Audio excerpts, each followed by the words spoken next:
And when we look at you, Gorman, through the middle he was storming. And when the Cusie got up there, when he scored from 200 yards, we were dancing in the crossroads, in the shadow of a bonfire, underneath the silver moonlight, we were singing until dawn. Mickey Hart here, you're listening to the GAA Hour Football Show. The GAA Hour with Colin Parkinson is brought to you by Paddy Power, home of the Money Back Special. I'm not finished yet, it took me a long time to get here.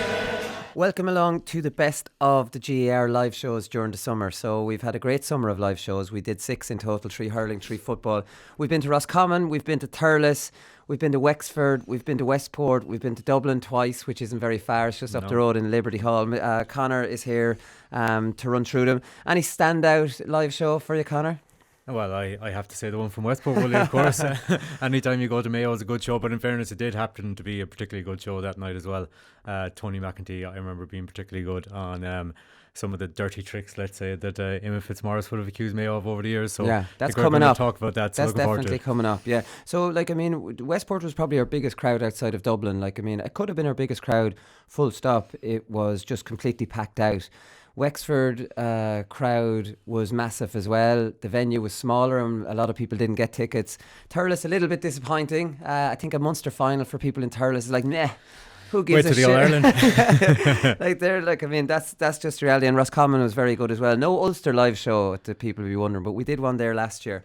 And as it turns out, the Connacht final was a little bit more appealing after Roscommon beat Mayo. So that was kind of the reasoning behind that. We're going to start off in Roscommon because that was our first show. That doesn't mean we're going in chronological order here and things. So it was ahead of the Connacht final. Roscommon were just off a brilliant win over Mayo and they were playing Dublin. We spoke to Frankie Dolan, who was on the panel, and he filled us in on a very controversial incident. I'm sure you all remember. It was back in 2002 in a Derry hotel. I suppose, a long story short, no one's ever asked me this really, bar one report before a game I walked out of the interview, so you have some balls on you, Wooly. Some balls on you. I'll give you that. I eased you into it well, right? At the end of the day, it was harmless to us, but long story short, I suppose, went up to play Donegal a couple of weeks before we played Galway down in Salt Hill. I think, was it Salt Hill or in High Park in the championship, and so it was, I think it was 3 weeks out. So Toby is over, so we went up anyways, and we're showered after, and we're sitting down for the chat, the normal chat after a game, and Toby goes, lads, we're staying in Derry on the way home. We're like, Jesus Christ, why are we staying in Derry? Like, we're in our Roscommon gear, we've no money, like euros, sterling, whatever it was back then. It was 17 years ago. So we're like, right, okay. So we got to Derry anyways, and I think Nigel Deneen brought in the skinny jeans that night. Because he was in his tracksuit bottoms, and Nigel says, lads, will someone give me a pair of jeans? I'm not going out in Derry. Derry is a real good city for the style and the whole lot, and he came down to the bar that night, and the jeans were hanging off the bottom of his arse, and I said, Nigel, you can't wear those jokes out. He goes, I'm wearing these jokes out. He says, these are really cool. They were David Casey's jeans, actually. David Casey's probably 28 waist, Nigel's probably a 36. But anyways, went out that night. We had a great night, and the whole lot went back to the hotel, and it was like a private area. It was like there was a pool table there, obviously, and we were residents of the hotel, so there was no one in the bar the barman, and so we went into the back room and we were playing away. There was, I won't say who was there. They got enough money out of it already. So I'm not going to give them any more mention, but. So we had a bit of crack, and we said, sure lads, we'll toss a coin. Whoever loses can take their clothes off and play the game of pool. So needless to say, myself and Nigel lost the toss. But no one ever talked about we bet the 2 boys in the game of pool. That win was overshadowed, really. Yeah, it was overshadowed. Jerry Lohan was the shark of pool and still is, and Francie, you know how competitive he is. So you took off your clothes, yourself and Nigel, and you played against 2 lads who had their clothes on. Right. This is just drunken crack, right? Seemed like a good idea at the time. So when did you know then after this? So you just went to bed, whatever, a few of you pissed in the bed or whatever happened. That was probably cake. He was on the wine. He didn't join us. Yeah, we all went to bed, cake, pissed in the bed, whatever happened. And then, when did you know that the shit was going to hit the fan? Before breakfast. Really? The next morning? Yeah, the next morning, yeah. The chairman at the time, he got word from, it was a lovely hotel we were staying in fairness, like, you know. If they made a phone call to anybody up the north, they said, do not stay in that hotel, whatever you do. But anyways, so the thing happened anyways, and they says it's going to the newspaper, and whoever had the CCTV wanted to make a few pounds, you know. Yeah. And we were like, well, to be honest, I didn't really give a shit, to be honest, you know, because I'm sort of thick-skinned enough, you know, so we got on with it anyways. And I'll never forget, about 2 weeks out before we played these boys in the Hyde, I was staying in a friend of mine's house, and he ran a petrol station, and there was a, you know, convenience store and the whole lot. And we were staying in his house, and he was having a cup of tea that morning, and he goes, "That's not too bad, Frankie." I said, "Thank God." He says, "It's only the first 3 pages of the national paper." I said, "Jesus Christ, Charlie, you're not..." I said, "Give me that paper." So I sat down anyway, and I was looking, oh, Jesus Christ, it's middle enough. And next thing I turned the paper, oh, another 2 pages. I was like, "Jerry, you missed the last 2 pages." That's where the cups were brought in. So there was the first 5 pages of a Sunday paper was dedicated to this, because I remember going on very, very well at the time. Not bad. 5 pages. Jar, were you looking at this going, here, this is, what's going on here? Absolutely, sure. It was hilarious, really, to be honest. But God, it's funny looking back, right? Yeah. But for the grace of God. I'll never forget, Wooly, we were playing Galway that day in the Hyde, and I got the operation on my shoulder the year before we were playing the boys in Salt Hill, and I was coming on with about 15-20 minutes to go, and I was running onto the pitch towards the town end, and there was a good crowd in behind the terrace, you know, on the town end in High Park, and I was running on, and next thing I heard this lad, he was giving it loads, you know, and he was wearing a Galway jersey. I said, "Jeez, this is going to be great when I get up here." There's a good crowd behind it. And he was roaring and roaring and roaring. Next thing I got him behind, he's roared out, "Ronnie O'Sullivan!" He goes.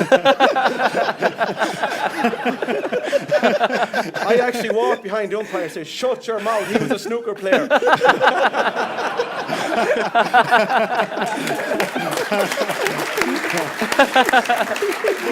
You remember this one going on, Conor? Oh, indeed, and I do. Doesn't take long for stories to spread in the west of Ireland, Wooly, especially true, yeah. salacious ones like this. And any ammunition we can get about the neighbours, the better. So, yeah, geez, I remember well. I thought it was a good one with Frankie at the end there, where the Galway fan was shouting down, "Hey, Ronnie O'Sullivan." Yeah.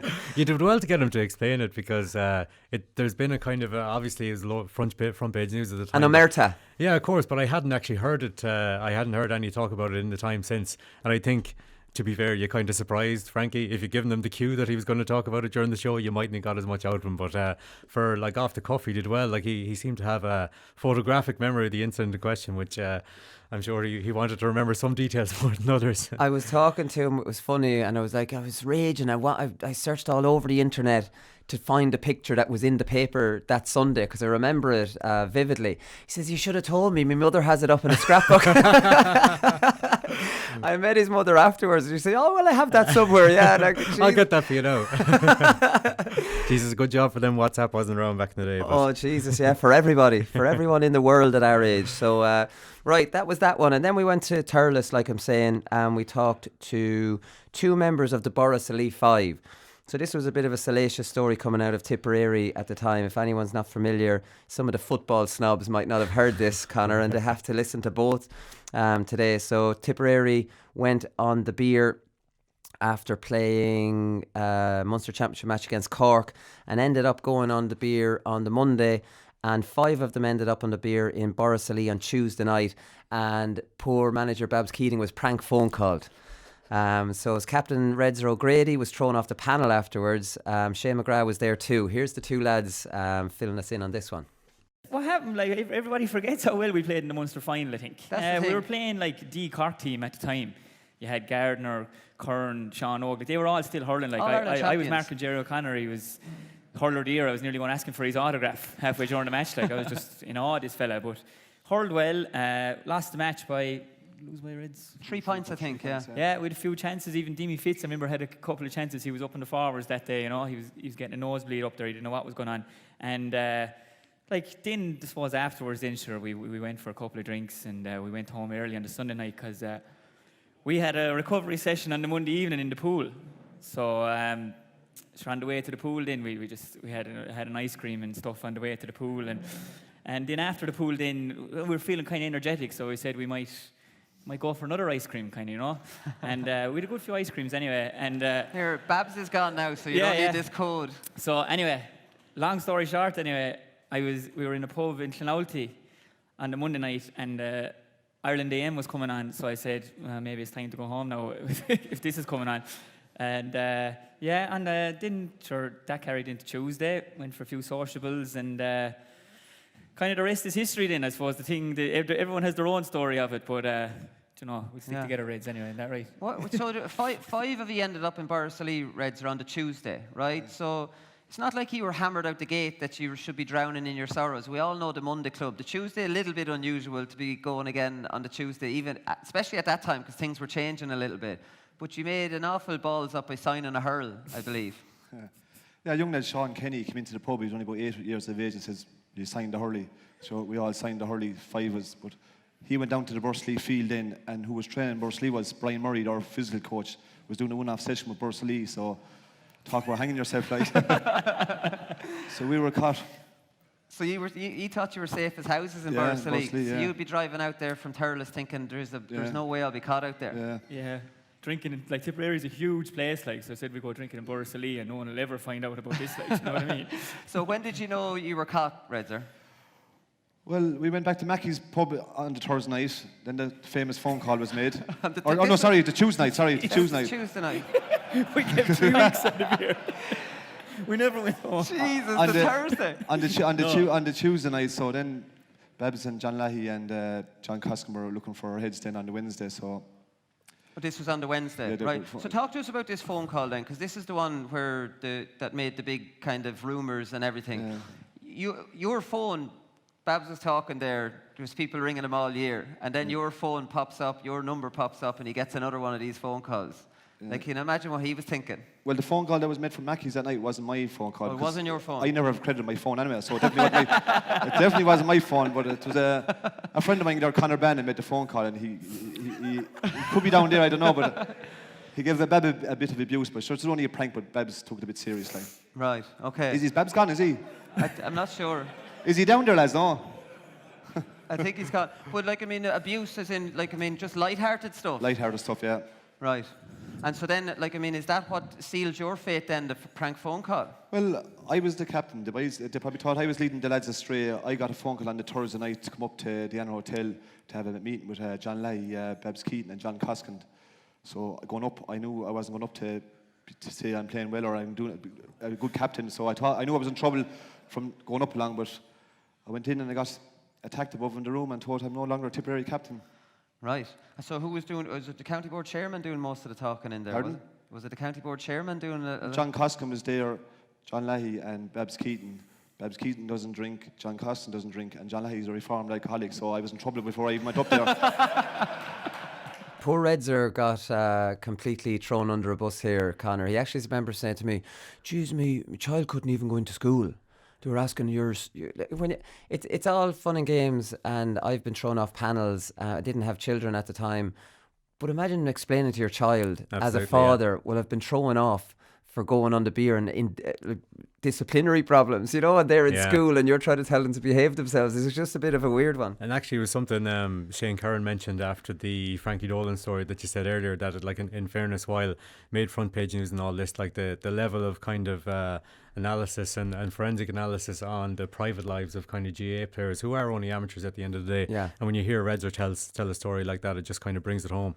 I think some of the football trouble I've got in or been thrown off panels, it wouldn't really cost me a thought too much, because if I'm getting in trouble, I'm not too invested in it. Or, you know, if you're towing the line because you care, you know, or you believe in the manager. I was more kind of worried about my parents being incredibly embarrassed, because it's national news and it's not good national news, you know, and your parents have to go into work. And I'm always conscious of my poor father going into the county council on a Monday or on a Tuesday and some story after breaking about me. Like that's what makes you feel bad. Yeah.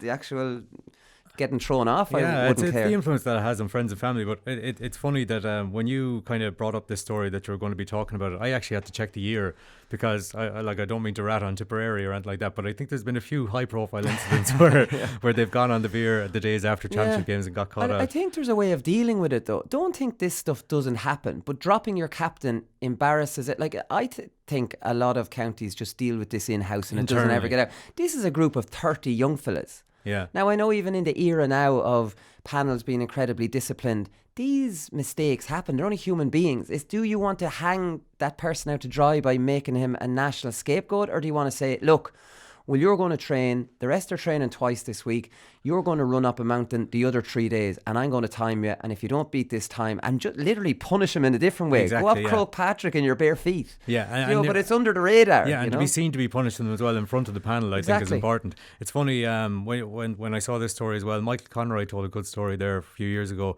It was James Horan's first year, and they were after getting hammered by Donegal in a league game in Ballyshannon. It's bank holiday weekend, so a few of the lads went on the beer on the Sunday. James Horan pulled them up in training the Tuesday. He goes, lads, I heard a few of you were on the beer. Are any of you going to own up? And a few hands went up.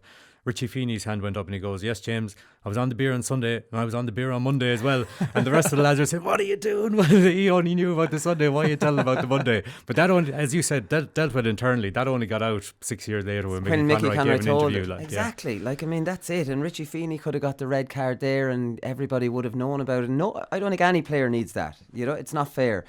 Anyways, we'll move on, because this is from our live show, our most recent one in Liberty Hall. We're talking to Jack O'Shea, and just at the end of the conversation I remembered Jack O'Shea telling me before that he loved the game of pitch and putt the morning of All-Ireland. So here he is telling us about that. Individuals are all different. Everybody in teams are all different. You used to go playing pitch and putt. I used to play pitch and putt on Sunday morning, and that's how I spent my morning leading up to the All-Ireland. Did you play pitch and putt the morning of the 82 I played every All-Ireland final I played pitch and putt in the morning. I totally... So you couldn't sleep? No, I was asleep. I used to actually be one of the last to go to bed. I'd be one of the first up. I'd have my breakfast. I'd go down to Malahide, play 18 holes of pitch and putt. I'd bring 5 or 6 of the subs with me, and I'd come back, I'd have a sandwich, I'd drive my own car into Croke Park, go up and watch the first half of the Ryan match, and I'd come down to the dressing room. I loved the whole setup. I loved the whole thing. Did you have an old pint of stout or anything else?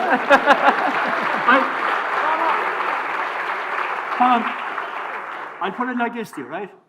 When you just put it into perspective, we were fortunate enough, right? On Sunday, 30 people will walk behind the entire Artane Boys band. That is unique to be one of those 30. And that's the ambition of any young kid, any Gaelic footballer.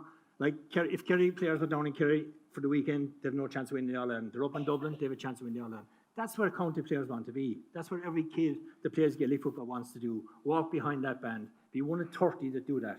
That is unique. And that never leaves you. And that sensation never leaves you. Yeah. You're going to make me cry here, Jack. I love Jack O'Shea's attitude towards All-Ireland final day. It just shows what a brilliant player he was and how relaxed he did look on the field and how much he enjoyed it. The pitch and putt is one thing, but just not in that clip he's telling you about, well, I loved it. The parade. Just reminded himself how lucky he was to be there. And I suppose you remember Jack McCaffrey last week. He was walking around in the parade with a big smile on his face. That, if you don't appreciate it, I presume, and enjoy, neither of us have been there, but enjoy and just appreciate the fact that you're there. If you wrap yourself up in nerves, now I know it's probably easier said than done, and it comes down to the personality of the player, and I presume the two Jacks would be laid back types of fellas anyways. Absolutely, yeah. But it is so refreshing to hear people absolutely relish it, because you do hear plenty about how nervous people get on the day and how they let the day pass them by. So when you hear one of the best players in the game say it like that, it's just it brings it home about what a great occasion it is. And there's a story told about Jack O'Shea as well, that he woke up the morning in one Ireland final, he opened the curtains, he saw there was lovely weather, he goes, oh brilliant, this will suit us down to the ground. The next year he woke up the morning of the All-Ireland final, opened the curtains, pissing down rain, he goes, brilliant, this is going to suit us, that kind of way. So you can tell from that and from the pitch and putt story just how he was completely relaxed in himself and kind of was always going to relish the day, That's sports psychology, old school. But I have to say, Jack O'Shea, you talk about all the brilliant midfielders, he was the daddy of them all, really, wasn't he? Yeah, he was he was the fetcher and the box to box. He could do everything, He's just going to and he had marathon runner stamina. You know what I mean? And was a perfect man. It remind me of Kieran McManus or even Kieran Whelan to arrive on a breaking ball and burst it to the net too. Oh yeah, like to hit them high too, which is not what you're meant to do. No, and that's it. And when you hear kind of this is probably more prevalent in soccer, when you hear midfielders being broken down to, well, this fella's a defensive midfielder, this fella's a box-to-box, and this fella an attacking midfielder, and people like Jack O'Shea is like, well, why did it have to be categorised? This guy can do it all, Yeah, no, well, that's true, and that's Johnny Giles type analysis, isn't it? Yeah. Even Billy Bremner, well, we just took turns. There's no. That's true. I do kind of half see a point in that. Why can't you just take turns in it? Why does it have to be a set defensive and a set attacking? That's predictable, right? Exactly, yeah. You want to be unpredictable. 100%, as Jack O'Shea was. Yeah, exactly. Right, that's it for part one. We're going to play out part one with Tom Dempsey, who took to the stage and sang a fantastic version. It's his version of the Purple and Gold. This is from our live show in Wexford, so take it away, Tom. A father and son, they stood hand in hand as they watched Wexford play from the back of the stand. And the words that he said, I'll hear when I'm old. It is a beauty to behold when you see the purple and gold. The purple and gold is my heart and my soul. From the men of today to the heroes of old, the purple and gold is the dream I still hold. It was a privilege, I've been told, to wear the purple and gold. Jesus, I can still see them now on the All-Ireland Day, and the record stood proud. By God, could they play? And the Quigley stood tall, every man brave and bold. It is a beauty to behold when you see the purple and gold. All together, the purple and gold is my heart and my soul. From the men of today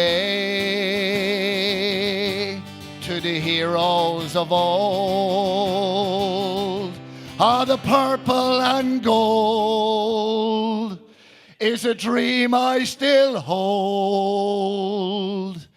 It is a beauty to behold when you see the purple and gold. It is a beauty to behold when you see the purple and gold of Wexford.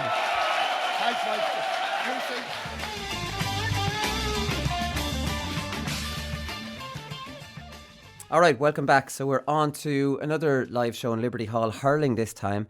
And Tip and Kilkenny had such a brilliant rivalry from about 2009 to about 15, where they just couldn't stop playing each other. And we got some of the biggest names from that time: Lark Corbett, Owen Larkin, JJ Delaney and Brian Gavin. And we focused on the first game which kicked off the rivalry, which was the 2009 game, and that controversial refereeing decision which awarded Kilkenny a penalty. So we went on an all-star trip to Argentina, Buenos Aires, and we gave 5 days, and there was one pub in the whole town. Name of the pub, Dead Kilkenny. That was the name of the pub, no other pub. So all drinking, so we're out for every evening. Dead Kilkenny was the name of it. But you know what's very, very surprising is Brian was going to drink with the Kilkenny fellas every evening. So I had to, so this was all-star trip. So you had these referees, Kilkenny were winning All Irelands. They're all going their all-star trip. So this was found out. This is a regular occurrence. The referee that's refereeing the final is ringing with the Kilkenny fellas. I said, we've no chance, because next year they're all in the same holiday again. So lads, you work it out yourselves now. Would you give up the holiday? He used to come on our team holidays as well, not just yours. So it's all coming out now. Would you blow the whistle for the team you're going to holiday with? And there was 4 vodkas for a tenner as well. Brian, you can get a chance to defend yourself here. I know, look, I was, suppose, lucky enough to be from Offaly, but a lot of Tipperary people mixed me up with Dermot Kirwan because Dermot ref the 09 final. Yeah. And because he was from Offaly and living in Cork, I think a lot of Tipperary people felt I was the one to give the penalty in 09, and it wasn't me. Yeah. So I just want to clear that now. So, and in fairness, the last All-Ireland Tipperary won, I refed it, so I had to give them one back, you know. It's funny, actually, Paddy Stapleton said on the show during the week, he said, all the other Leinster counties have Stockholm syndrome with Kilkenny. They hammer us so often, we now love them. Yeah, that's it, yeah. But, okay, so we're going to talk through some of the big talking points from those rivalries, right? And now that you've all mentioned it, the 09 final, the huge talking point in that game was the penalty. So we have that here. Questions if he scores it. Well, the first foul happened outside for sure. Here's coming for through now. Passed the ball that little bit early, I thought. There's Power. He's held up there. Not a whole lot wrong with that. Hurling over the neck. Oh, he just about made. Okay, we'll start with you, Brian. There is not in a million years you given a penalty for that. No, you're no free anyway. I suppose, look, the two things there, obviously there was a penalty given and Dermot probably made a mistake, but it was either a free out or a free in. The last thing it was a penalty. And it was a huge turning point, and I think that's what really kick-started the massive rivalry that Tipperary people felt in 09 they were done over an All-Ireland, because I don't think Benny Dunn would have lashed out in a couple of minutes later. So I think that's what really ignited the great rivalry we saw in the coming years and after that. But in fairness, it wasn't a penalty, but I thought Henry hit it very well. Oh, Henry did. Henry buried it. But, like, I don't know, like, JJ, what you think of it? Like, I mean, geez, Brendan Cummins ran out of the goals like he was going to kill Kerwin. You know, like, it wasn't... Can you say now it wasn't a penalty? No, and it wasn't a penalty, and that makes it even better. I've no problem saying that whatsoever. It definitely wasn't a penalty. But we still won the game, so it makes no difference. It actually should have been a free out. So, like, I mean, Lara, are you over that penalty decision? Because you did cry a little bit about it. Is that fair to say? Tip lads wouldn't cry, you know, really. You have to take me by surprise here now, JJ. I didn't think now you'd go that deep. I get my chance for the evenings out. So that's it. Like, we know it wasn't a penalty. It did change the game, though, Larry. You lost your heads after that. Well, the second goal went in very fast. Yeah, it went in very, very quick. Yeah, the 2 goals changed the game. Yeah, without a doubt. Like, sometimes you get those decisions. Sometimes you don't. It's just that was at the stakes were at the highest. Was at the most important point in the game. So sometimes you get them, sometimes you don't. But yeah, the answer is it changed the course of the game. Would we have won it if something else could have happened? But for a split second in that day, I remember the tip lads we spoke about after, I think we thought that we had it. And I just think the penalty was won, and then Gerta's goal then really nailed in the coffin. That was the end of it. And you mentioned Benny Dunn then, Brian. He swung out, which in fairness was out of character for him a little bit, Owen. But, like, I mean, he pulled on Tommy Walsh, and Tommy jumped back up straight away. And I actually said to Tommy recently, I says, geez, fair play to you for standing back up. That's honourable, not wanting him to get sent off. He says, no, I didn't want to let on a Tipperary lad hurt me. That'd be typical of Tommy, but he's that type of lad as well, that he wouldn't be trying to get a lad sent off. He just jump up, especially in an All-Ireland final. But I think just on Lara's point, Tipperary probably thought they had the game won as well, but PJ Ryan also had a brilliant day that day. Like, Tipperary had 3 or 4 goal chances that you score every day, and PJ pulled saves out from nowhere, and that kept us in the match and it kept us in touch. Right. So when the penalty did go in, we were able to kick on then. Did you feel it was slipping away for you, JJ, around 60 minutes? That game? I did, to be honest with you. Yeah, it looked that way. We rode our luck really right in the first 60 minutes, but then I think it was the second goal.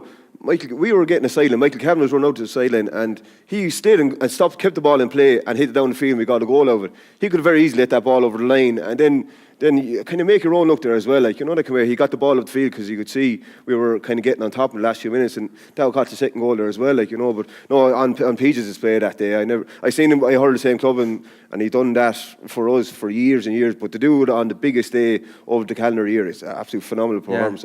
Yeah, and then poor Marty felt the brunt of Brian's interview, or in the interview after match. Marty had the temerity to ask him about the penalty. And then that was the end of it, Owen. I don't know if you've seen that interview. I've seen the clip a couple of times, good few times actually, in the days after the All-Ireland. But fair play to Marty though, because he kept firing questions at him. If that was anybody else, they'd be like, "Oh, sorry, Ryan, I'm out here." You know, it was mental for him to even ask that question, because he should have known what Brian's attitude would have been. He wasn't going to give out. Should have known how contrary he is. Yeah. We'll find out later on when Charlie comes out how contrary Brian is. I have to say, when I watched the All-Ireland between Tip and Kilkenny, and I saw the Hogan red card, and then I saw Henry's reaction to it, and then in the days afterwards I saw all the Kilkenny players come out defending Richie Hogan, it did throw my mind back. JJ won't mind me saying this to JJ, going, "Oh, it wasn't a penalty, but that made it even better."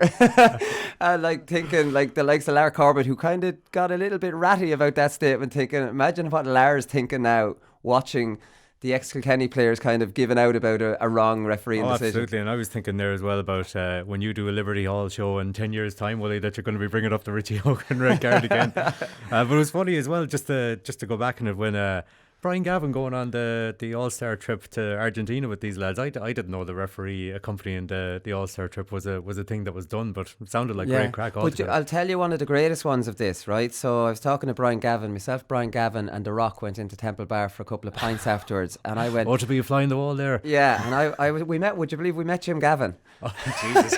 In Gogarty's pub. I swear I couldn't believe it. But anyways... Brian Gavin was talking about. He says, "Jeez, yeah, that's a good one from Larry." He says, "You know the funny thing, well, I wasn't even on that trip. Larry got that." Brian just, maybe I'm wrong.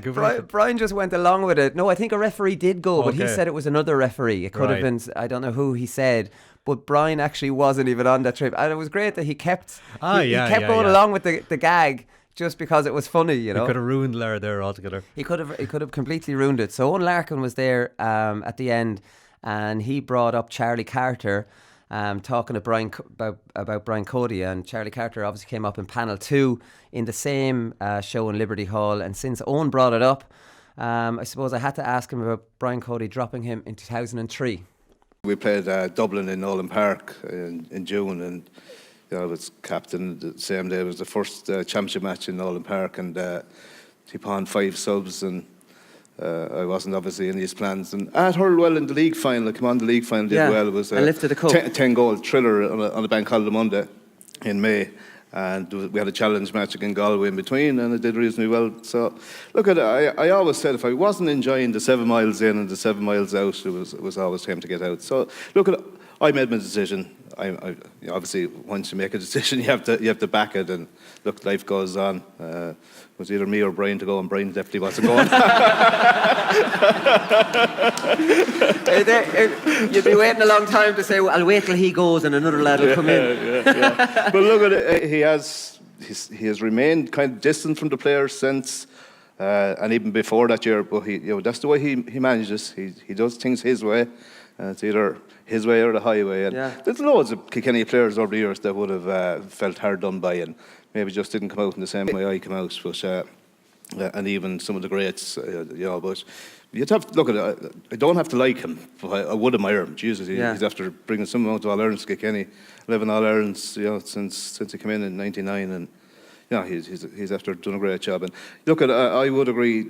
He's had to put about 5 teams through his hands in I know there's some players that have overlapped, and that'll always happen, but he's after revigorating the team several times. And we didn't see aspirations weren't high, expectations weren't high getting into the start of the year with this bunch. Alright, so that's Charlie there. So I have to say, I went to the All-Stars one year, and it was 1998. I'd made the compromise rules squad, and nobody really would have known me. I'd played 1 year from Laois, and I specifically remember Charlie Carter, meeting him coming out of the toilet. "How are you, Colm? How's it going?"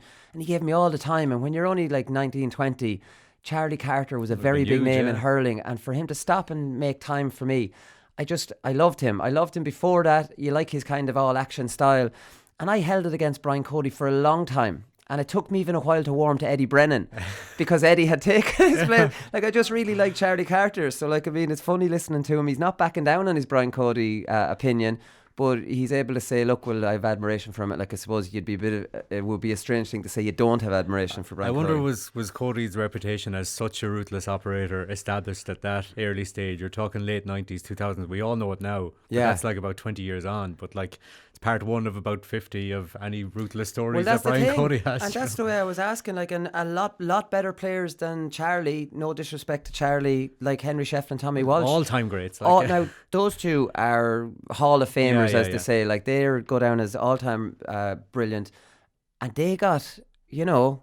And similar, if not the same treatment. Similar stuff, like when you're just on the slide, you have to be moved on, and that's Yeah. it. Maybe that's the greatness of Cody, and we know Jim Gavin has a similar ruthless streak in that. And when you've loads of players knocking on the door, you have to give them their chance. You know what I mean? Or Yeah. they'll get disenfranchised. Do you prefer a talented 22-year-old disenfranchised or a 34 or 5-year-old legend? It still obviously had an impact with Charlie, like nearly 16, 17 years on, do you know, because he said, like, you don't have to like him.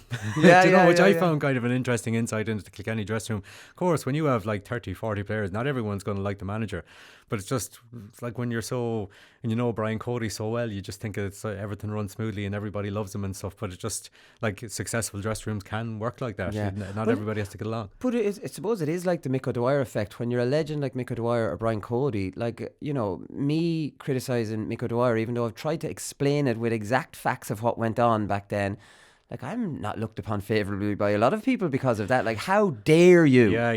Do you know that? And Brian Cody's in that category. How dare you, you little you little brat. You know. In fairness to those two, there's only probably about 5 or 6 managers that are in that category. That are in that Nico category. And Brian Yeah. Cody and Yeah, stuff. even so look you at picked Sean on the wrong man. Even look at Sean Kavanagh criticising Mickey Hart. Yeah. Like, Sean Kavanagh has won 3 All-Irelands. He knows Mickey Hart better than anyone. He's more in a position to critique him than anybody else, and he gets a huge backlash whenever he, you know, criticises Mickey Hart. From fellas he played with only a couple of years ago, and fellas that were on the coaching ticket. So it's interesting. It's definitely an interesting dynamic. So we're back to Liberty Hall in the football show now. We had great crack with Alan Brogan and Ger Brennan, who are really nice and relaxed. They feature twice. They feature in the next part as well. But this is one where we were talking to the two lads, and they filled us in on what improved Dublin when Pat Gilroy took over. We used to have a statistician, Ray Boyan, and I have to ring him on the Monday morning after match. Ray, will you stick me down for a few tackles there? It'd be like Alan Brogan 1 tackle, Bernard Brogan 0 tackles. Give him a couple of tackles. and Pat Gilroy and to give credit to Aidan, his team, and the Tyrone lads in Cork in the year beforehand, Pat would have watched the game, those previous All-Ireland finals, Wooly, and one statistic that he always focused in on, or principal play, was the tackle counts. What is a tackle in Gaelic football? That's obviously debatable, but making contact and stopping the man in possession going towards your goal. And when you looked at Aidan's All-Ireland finals in Cork the year before, they were getting up towards 100 tackles. We were hitting about 55, maybe 60. So certainly Alan Byrne, all the forwards, they all took a good bit of flack, whether it was the opposition kick out or we might have got turned over in the opposition half. It was probably just the norm. We didn't really know any different, that you kind of make a kind of tackle or a gesture to tackle. But once the lads gone past you, you get back into your position away from the next ball in. So we learned quite a bit from what the previous champions did. There you go. It seems so simple, Conor, doesn't it? Tackle harder. And like, That's all Pat Gilroy had to say. But even the introduction of stats, because you can't hide from stats, and that did scare. Like, I do think stats, say for example, tackle stats are excellent because there's no hiding place from that, and there's no grey in between area. You either tackled or you didn't. The stats I don't like is giving away possession from a kick pass, for example. That should be encouraged. Okay, was it a routine kick pass, or was it a difficult one over the top? You know, like David Moran to Tommy Walsh in the All-Ireland final a couple of weeks ago. Over the top. If he didn't execute that properly or got fingertips to it, which Davy Byrne did in another play, that should not be seen as a negative for Dave Moran. It was the right option. He tried to execute it, and it just... So I hated the losing possessions through kick passes. That's a stat I don't like. But tackling stats, and Alan and Ger have explained it perfectly. They were on 60. The good teams were on 100. Lads, up that a bit. 100 tackles in a game sounds actually mad. Like we get tackle counts at club level now, and I can tell you we're not getting near 60. Never mind 100. I can't actually remember, and I'm not going to disclose it for the sake of all my teammates that might be listening. But I know that we had a particularly bad game lately, and we were told we read the riot act afterwards, including tackle count, and it was way down. Right. But it does. That, as you said, it does kind of immediately. We're like, right, that's immediately one thing we can pick up the next day, and God Almighty, we better not be anywhere near it. And as you said, there's no. I'm the same as you. Not to rat on Kilkenny or anything, but like remember a few years ago when it was like Kilkenny got 60 possessions in a game or something like that. I think it was 52 and everyone's raving about him against Donegal. It's all like it's all about quality as opposed to quantity, and Kilkenny is such a good player and he used the possession well. Well, he didn't. He used to get a lot of 1-2s outside the screen, and they were false possessions. To a certain degree, yeah. They weren't one possessions. Yeah, you know. But like the danger is that like when people kind of go on too much about pass completion stats and possession stats, is that some players will go out of their way to tick that box to be made to look better, whereas you're not necessarily looking better. You if you're going to tick that box, you might not take a pass on the next day that would have been beneficial for the team. Exactly. But that's it. You're dead right. Like tackles, there's no hiding place from tackles. And, unless you're Alan Brogan and get Ray Vine to dictate the stats. That was a classic. No, that actually didn't happen. That was a joke. He said to me afterwards. But Alan says how they did it as a forward group is they tried to have 6 tackles in the game each. And if you're at 6, that's 36 just for the forwards. And you know the way backs tackle a little bit more in midfielders. Now you should be getting, if the forwards can go 6 each and hit 36, midfielders 6 each, now you're up to 48. The defenders should be hitting 52, you know? That was the way they looked at it. So Alan was going out trying to make 6 tackles. I'd say he shivered at the thoughts of it. But if he only made 1 and somebody else made 12, then he was happy out because the forward unit in total still got their 36. Say Paul Flynn, you wouldn't make a few extra ones. All right, okay, we're going to take another break, but to play us out this time, here's Larry O'Gorman. He was at our live show in Wexford, and this is his rendition of Dancing at the Crossroads. So take it away, Larry.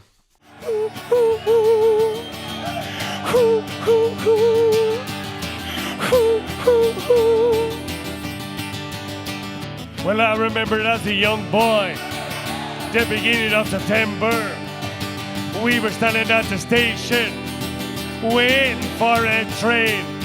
And there was Creasers and Brothers, there were nuns and Reverend Mothers, there were guys and drunks and others, and everyone was just the same.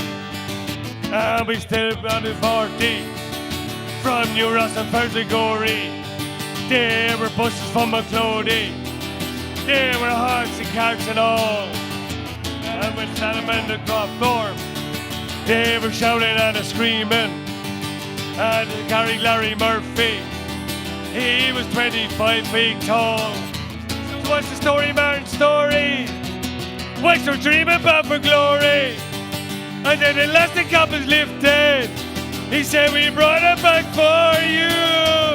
We were dancing in the crossroads, in the shadow of a bonfire, underneath the silver moonlight. We were singing until dawn. We were dancing in the crossroads, with the pudgeon and the porter, dancing jigs and wrinkle polkas, until the early morn. And every barrel on the main street, they were hanging from the rafters as they sang the boys of Wexford like it was going out of style. All the bingo halls are empty and all the masters finished early. Do you know, I never saw the likes of since the time of JFK. And when we look at you, O'Gorman, through the evil he was storming. And when the QC got erupted, when he scored from 200 yards, we were dancing in the crossroads, in the shadow of a bonfire, underneath the silver moonlight. We were singing until dawn. We were dancing at the crossroads, with the pudgeon and the porter, and the jigs and rings of focus. We were hanging until dawn. Here we go!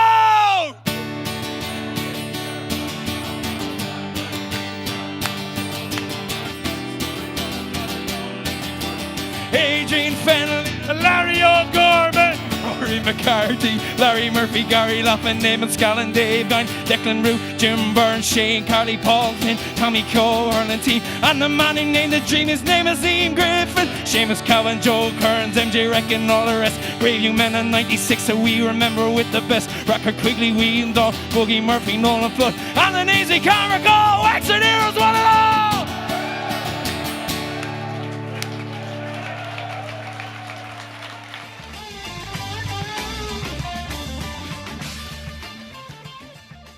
Okay, so we're on to Westport now, Conor. You'll be delighted to know you can... Too far from home, yeah.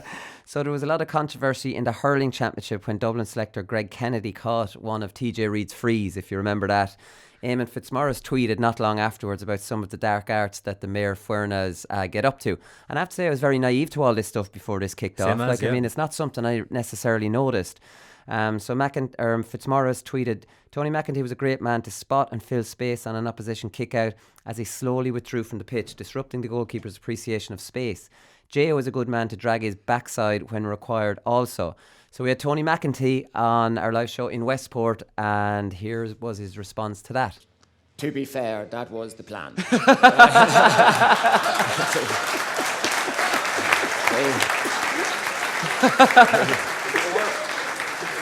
And it worked. And it worked, to be honest. I can't claim credit for it, particularly I can't remember. It's probably Buckley's idea. But the idea was... So before a kick-out, well, you were given advice... It's an wrecked running in out. You were given advice just for the kick-out, and then you're as slowly as possible walking back on the side you think the kick-out is going, or... So the keeper stands up and he looks out, and he doesn't know if it's who's who. He just sees a body. So therefore that space is empty, or taken up, as the case might be. So it automatically... Because the keepers nowadays are looking between 6 and 10 seconds for the early kick-out. And particularly Cluxton and people like that are looking for space, widen wings to take over, whatever. So in that case, he looks up, sees a man, that's it, changed my mind, headed short into the corner or whatever the case is, you know. Right. I didn't quite do what the Kilkenny selector did. Grab the ball and cast the ball and take it away. But, so, like, I mean, when did you know that Kerry and Dublin have copped onto you, or did Fitzmaurice ever say anything to you, or like, would there be... that was just that then? On the tweet, yeah. Right. Classic, and you thought this was the perfect crime that you were getting away. You'll take this on into Monaghan, Tony, but now... Yeah, so Tony McEntee not pulling any punches, explained it really well, and I liked the way he wasn't even taking credit for it. He thought maybe it was Donny Buckley's decision or whatever, but, like, I mean... It was just a well-explained admission. Hold his hands up. I'm not getting into an over and back with him, Fitzmaurice. He's right. That's what I was doing. There was no thinking about it. It was straight away, hold my hands up. I'm as guilty as charged. Actually, that Eamon Fitzmaurice piece, actually, it was about dark arts and where foreigners get up to, but it was a particular insight into Mayo, I think, because it was before the Kerry Donegal game around that time. And one of the things that came up was he noticed that when they played the league game in Castlebar, that Jim O'Connor hid behind a TV camera at a kick-out. Oh, yeah. And then it was for a free kick or something like that, but it was spotted by Barry John Keane, I think, who ran down from the bench to tell him. So it just goes to... And like you were, I was completely naive. And then ever since then, I've heard of any amount of dirty tricks that teams are up to. Not dirty tricks, but just kind of toeing the line, let's say, to try and get an edge. But he even saw Tommy Griffin doing it for Kerry. He just ran in for no reason during a break and play before Cluxton's kick out, and then slowly came back off. So, like, even though it's been highlighted, he talked to no one. Yeah. He let on that he was too late to get in, and then just kind of ran back kind of slowly. But even coming back is where Cluxton might have been looking. But, like, I mean, it is like that. I have to say, Eamon Fitzmaurice has been excellent in his Examiner piece and incredibly honest since he's ended up or finished playing, because he was on the Jim Gavin lines. He was kind of copying Jim Gavin, giving nothing away. Peter Keane is just off the charts the way he did. He's taking it to a new level. Like, I was thinking when, you know, before the All-Ireland final replay, I might go down to Kerry, and then you don't know what player's up. You know, Peter Keane's going to be up, and I'm like driving down there to talk to that lad. What's the point? Yara. Right, so we're back to hurling again, and this is the live show in Wexford. We know Davy Fitz takes no prisoners when he's in a feud. He's had many feuds. So we had two of the men who he's been feuding with. Here's Michael Duignan first, and then James O'Connor. So my reaction was, I don't interfere with his life. I never made a comment to the Wexford County Board about anything to do with his employment. So I know he does it for the love of the game and all that. But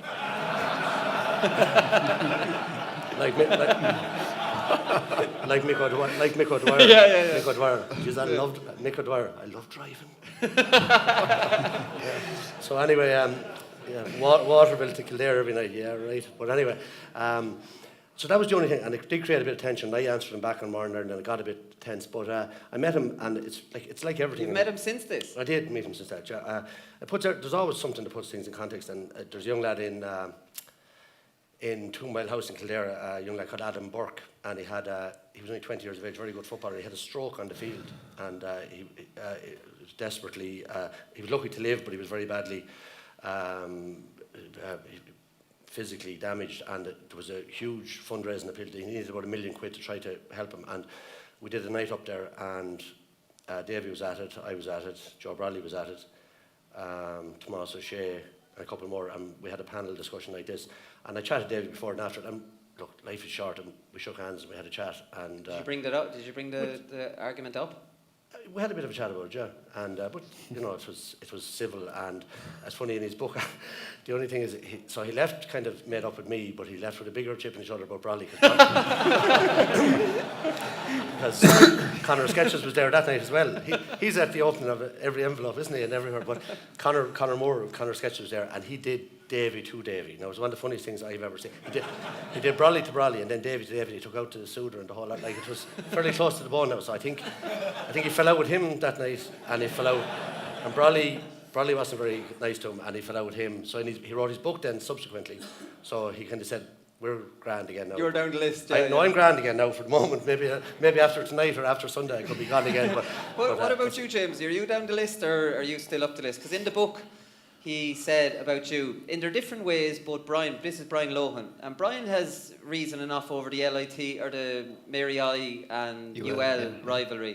And he says, both Brian and Jamesy have been cutting the back off me since I took over Clare. Why Jamesy especially chose to do that, I don't know. I actually phoned him a couple of times early on in my term as manager to ask him why he seemed to consistently be negative towards my leadership of the team, given I was hardly a wet week in the job.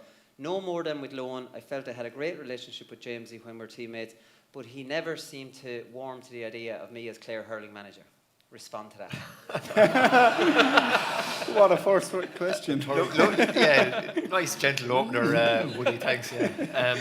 Listen, I'll tell you a little story. It was, I think, Davy's first league game in charge, and Clare had, I think, shipped 5 goals to Galway and Saltdale, the previous championship, whatever. So I was working, I think it was Satanta Rare Sport or someone. I was on co-commentary, and Clare got the first score, and then someone went right through the middle of the Clare defence and got a goal. And there was a break in the play then, someone got injured, I think about a minute later or whatever, and you know, with the monitors there, and we cut to the replay of the goal, and I just made a comment that, listen, you'd hope to be one thing to be addressed this year, the defensive frailties of last year.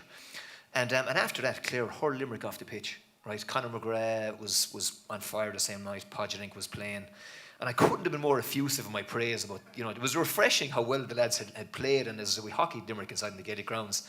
And I was in school on Monday morning, and you know, there was a ping at 12 o'clock or something, so there was a text on the phone, and it was an unidentified number, and there was a big long spiel about the way I was cutting the back off him, and he'd never cut the back off me, and I was there in my own mind saying, is this actually from him, or is it from one of the boys taking the piss, you know?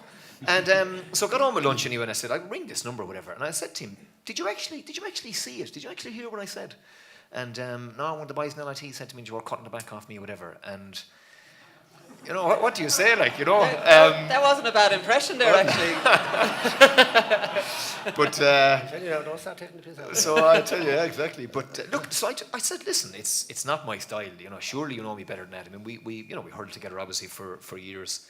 But, as I said, that was that, and you know, you shake your head and you get off the phone. And after that, Woody, to be honest about it, I mean, okay, I was doing a column for the Sunday Independent, and I thought fair, and I thought I was honest, and I gave my opinion. I didn't agree maybe with some of the type of hurling we were playing, where Shane O'Donnell maybe was, you know, a real threat, I thought, and we were playing with a sweeper, and there was an extra defender sitting in front of him, we were hitting the ball out to the corner flag, and I just thought we weren't getting the best use of him, and I gave my opinion, and, you know, obviously, you know, he didn't take too well to it, but, like, personally, there's nothing personal about it, and sure, you know that, like, but it's like I haven't actually, I'd say, spoken to Davy. I'd say you count on one hand the number of times I've probably spoken to him in the last decade. And again, there was something in the Sunday Independent. I wrote a critical piece maybe after the last year with Clare or whatever. And again, I've just said, look, maybe need to get Paul Kinnaird back if we could, and we need to maybe get, Podge back into the fold or whatever it was. And again, I got a text from another different unidentified number. And again, I kind of rang the number and we kind of had a chat and we agreed to disagree. But again, he hadn't actually read the entire piece. You like that last bit, Conor, at the end, that Davy hadn't read the full piece, but just got filled in by. Just saw the headline. How many times have you had a comment underneath one of your JOE.ie pieces and they haven't even read it? But the best then is the comments underneath that when people are like, did you even read the piece? You don't even have to call them out for it. So. Right. But then would you have people reacting to him not understanding the piece and just reacting to what his comment was and getting a totally distorted view of it? Pretty much there's like all sorts of like different subcategories that kind of emerge during the comment section. So it's just moderating them can be a particularly tricky exercise. Yeah, that's the online writing life, right? That's what Pretty much. That's what you signed up for. Right, we're going to finish with this one. This is Alan Brogan and Ger Brennan. You remember this, of course, Conor, very well, because this was in around 06. How could I forget? Yeah, exactly. So Dublin were into clapping the hill. I thought it was embarrassing to look at. Didn't know where it came from. Here's Alan Brogan and Ger Brennan filling us in. I was working, there's an off-licence in Fisborough there, Hart Corner, called Sweeney's Wine Merchants, and I was only knocking around the training panel at that stage, so I knew it wasn't in the championship squad, but you were playing against Mayo in that semi-final, and supposed to be working on serving people, but had a television on in the background, as you would, and a bit of messing then in the warm-up, but I'll be honest, and I'm sure the lads will agree with me, like, you want the team to do well, but the fella in your position maybe not to do so well, so that you can get in. But I remember kind of watching that and the lads kind of clapping and all that stuff, but I never understood it, but I can only assume that it was some sort of psychological thing.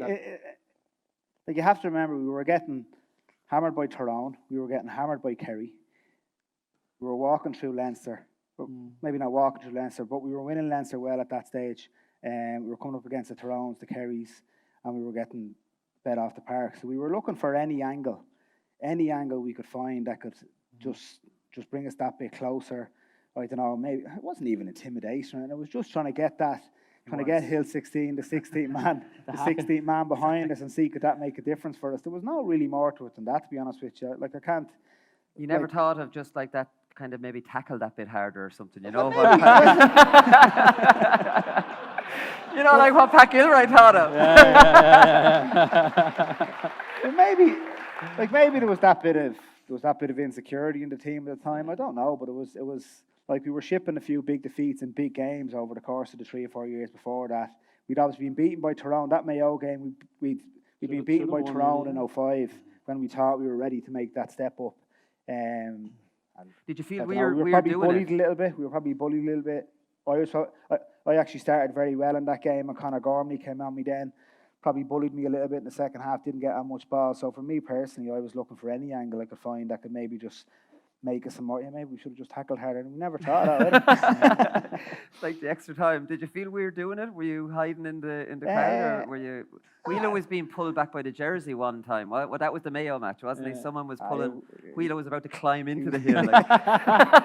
He was psyched up for that. And I felt comfortable enough to walking towards Hill 16. Like, we were Dubs, we loved Hill 16. Yeah.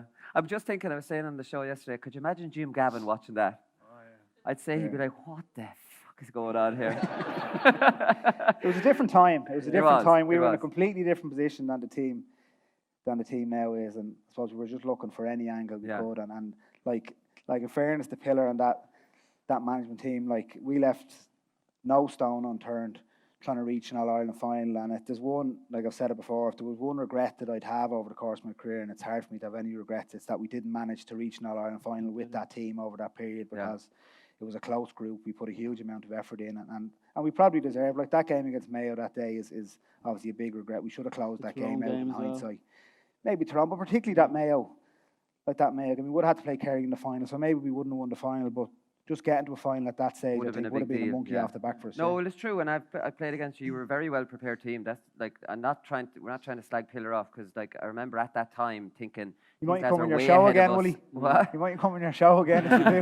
Yeah, so I mentioned Mayo Dublin in 06, Conor, because you had a specific interest in this game, obviously being a Mayo diehard, and this came to a head when Mayo went down to the wrong side warmed up in front of the hill, and this was the most aggressive clap to the hill we ever saw. So Wheelo came out and he was being held back and they were all going down, and after the clap to the hill then there was the mill at the hill or whatever they called it. Now that's been well documented, but like, I mean, I don't know, like Alan tried to explain it, trying to get any edge, but look, it's a silly kind of edge to try and get. Now I kind of understood where he was coming from, but at the same time neutrals didn't like that Dublin team, and could you blame them? It's probably an explanation that would have held a bit more kind of weight a few years ago before the Jim Gavin era, and now that Dublin have moved away to such an extent, to the extent that they're deliberately avoiding the hill, I think that it's just changed completely. Yeah. But that's it. Like while, you know, Mayo would have been told to warm up, I'd say Mayo would have been told to warm up the other end. I highly doubt that it was just Mayo fans that were delighted to see them warm up at the hill, just to kind of, who do Dublin think they are, kind of thinking that they own the hill and stuff like that now. But I have to say, that's the thing, and I look down at the hill and the All-Ireland, and Kerry have no problem swapping their hill tickets. It was 90% Dublin. Yeah. Whereas when they play Mayo, it's 50-50. Mayo refuse to swap the hill tickets. They take the hill off Dublin. Maybe I'm accused of reading too much into it, but I think that's a huge psychological thing, to look at Hill 16 and it's not Dublin's. But Kerry, because of tradition, I have friends from Kerry saying, here, do you know anyone from Dublin there? I've hills if you'll swap. Yeah. So this is music to, like, the Kerry lads just don't want to stand on the hill, so they're giving it. And I think the hill isn't Dublin's. Don't give it to them on All-Ireland finally. It's the one day of the year where it's a 50-50 allocation. Yeah, try and wrestle back any advantage you can get. Yeah, definitely. But it doesn't. Listen, that's just the way. Listen, maybe it's not going to make any difference. Too much difference. I don't know. I think psychologically, everyone has a part to play, even supporters. I think it makes for a better atmosphere as well. Like you go back to the All-Ireland final when Killian Spillane got the goal. It was nearly like it was muted because it was scored at the hill. It was like a delayed reaction of a couple of seconds while the rest of the stadium kind of caught up. Whereas obviously if it was split 50-50 as it had been before, you know, would have been, you know, you would have heard the roar just as you would have if Dublin had scored the goal. So it's an interesting one as well. Definitely. So listen, we've managed to do a best of the live shows for a whole year, and we've ended up finishing talking about Mayo. I'm not sure if that's my fault or if it's Conor's fault, but give the people what they want. That's it. That's all we have for the live show. Should we be back on whatever, Thursday or Monday or whenever Conan decides to play this out?